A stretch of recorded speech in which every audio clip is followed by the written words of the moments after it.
And I actually decorated. So there's like a tablecloth, and I bought cute plates and cute napkins. And obviously, they match the forks and the spoons and the candlesticks and the decoration because you know me. And this was like a very last minute, um, this was a very last minute party. I actually went to my friend's house, my neighbor's house, on the first night of Hanukkah. She invited, sorry, the second night of Hanukkah. And I was there, and it felt so nice to be included and invited. And it felt so nice to just have good people around. And I invited the same group of people, by the way, um, that were there. And I'm like, I want that in my house. Like, I thought about it. I was like, I actually get to have whatever the fuck I want. I actually get to do whatever I want. I don't need to ask permission. I mean, obviously, like, I asked, but like, obviously he says yes, but like, I don't need to actually ask permission. I just say, hey, I have this really cool idea. But it's like, I was like, hey, like, I told Ben because we had so much fun. I was like, let's fucking do that. Let's do that at our house. Like, we need a couple of days to prep, but like, let's invite everyone to our house, like the last day of Hanukkah. Like, how fun is that? It'll be the last day. It's a blessing to our house. It's a blessing to host people. It's a blessing to help Jews. It's a blessing to, yeah, like host people. Like, have fucking fun. And we'll do just like a bunch of like cute, kind of finger food, but like not fully, it's like more fancier than finger food. And we'll do like wines, and we'll do this, and then we'll do that. And like, listen, like, we originally thought that like we'd have all of our furniture by now, and that we'd have a housewarming party first.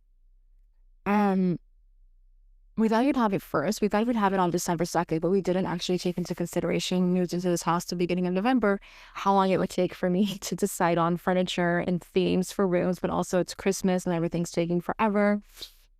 As far as shipping things going and stuff like that, like our mattress took forever to get here.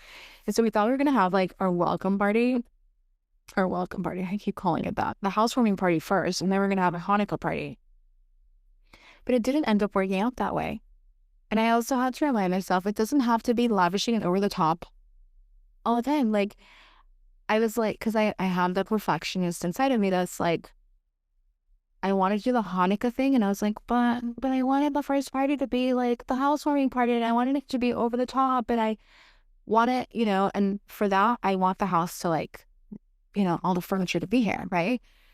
And I'm like, but I also don't want to miss out on this opportunity. It's Hanukkah. Like, when I'm going to wait till next year to have a Hanukkah party? Like, no. Like, I get to have it now. Like, it's not perfect. I don't have all the fucking chairs. I don't have my couch that I want to have.